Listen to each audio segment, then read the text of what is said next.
नमस्कार मैत्रिणींनो, मी ईश्वरी स्वागत करते तुमच्या सगळ्यांचं पुन्हा एकदा एका नवीन व्हिडिओमध्ये। तर तुम्ही ह्या टॉपचा या कुर्तीचा शॉर्ट व्हिडिओ बघितला आहात। त्याच्यामध्ये मी तुम्हाला ह्याच्यावरती कशी मापं टाकलेली आहेत ते दाखवलेली आहेत। तर आता मी तुम्हाला दाखवणार आहे पुढचा गळा डीप असेल आणि पाठचा गळा जर बोटनेक असेल तर शोल्डर आणि मुंड्यामध्ये काय चेंजेस करावे लागतात ते मी आज तुम्हाला या व्हिडिओमध्ये दाखवणार आहे। तर व्हिडिओ शेवटपर्यंत बघत राहा। मध्ये मध्ये कस्टमर येत होते त्याच्यामुळे व्हिडिओमध्ये थोडीशी विसंगती आहे, तर आय होप तुम्ही ते समजून घ्याल। तर चला बघूया काय बदल करायचे असतात ते। आता हा माझा पुढचा भाग आहे, तर तुम्ही बघू शकताय मी आता काय करते। मुंढ्यापासून 1 इंच आतमध्ये घ्यायचं, पण ते कधी जेव्हा आपला पुढचा गळा 4 इंचापेक्षा जास्त डीप असेल त्याच वेळेला फक्त इथे 1 इंच आतमध्ये घ्यायचं। आणि आता काय करायचं, पाठीमागचा भाग त्या 1 इंच खून केलेली आहे तिथे व्यवस्थित ठेवून घ्यायचा आणि जसा आकार येतोय तसा काढून घ्यायचा। आता पाठीमागचा भाग घ्यायचा आणि त्याचा आपल्याला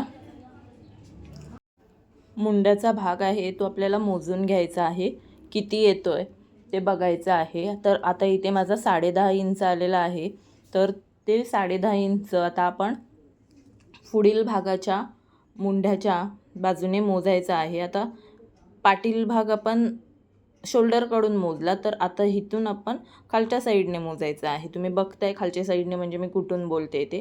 जिथे 10.5 इंच येतंय तिथे खून करून घ्यायची आहे, ते बघताय 10.5 माझं, आणि त्याच्यावरती जे अंतर आलेलं आहे ते मोजायचं आहे। शक्यतो 1 ते पाऊण इंच येतं।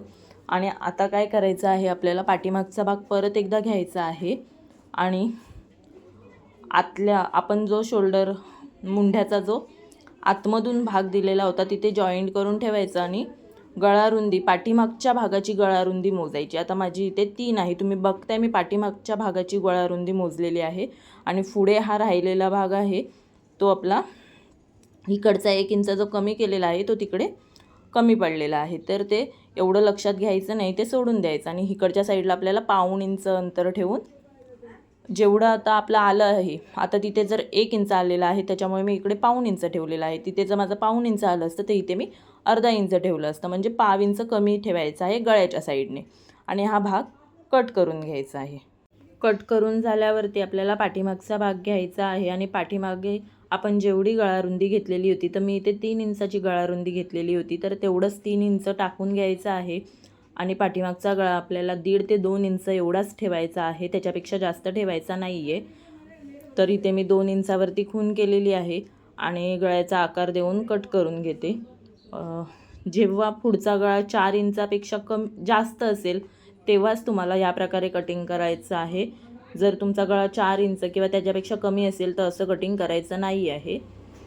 आणि ही ट्रिक तुम्ही ब्लाऊज कट करताना वापरलीत तरीसुद्धा चालेल। मी माझे जे ब्लाऊज असतात बंद गळ्याचे ते ह्याच प्रकारे कट करते। पुढे डीप नेक असेल तर खूप व्यवस्थित बसतात, गळा अजिबात लूज पडत नाही। आता इथे पाठीमागचा शोल्डर आणि पुढचा शोल्डर मॅच करून घेतलेला आहे आणि खून करून घेतलेली आहे। पुढचा शोल्डर आणि पाठीमागचा शोल्डर हे सेम ठेवायचे आणि जेवढी गळारुंदी येत आहे तेवढीच ठेवायची। आता मला गळ्याची उंची हवी होती 6 इंच, तर मी तेवढी घेतलेली आहे। आणि गळ्या जास्त ब्रॉड मी ठेवलेला नाही आहे। तुम्हाला जर जास्त ब्रॉड हवा असेल तर तुम्ही जास्त ब्रॉडही ठेवू शकता, काही एक प्रॉब्लेम नाही आहे। तुम्हाला जर माझा व्हिडिओ आवडला असेल आणि अशाच छान छान टिप्स जर अजून हव्या असतील तर माझ्या चॅनलला नक्की सबस्क्राईब करून ठेवा आणि व्हिडिओ आवडला असेल तर लाईक करायला विसरू नका।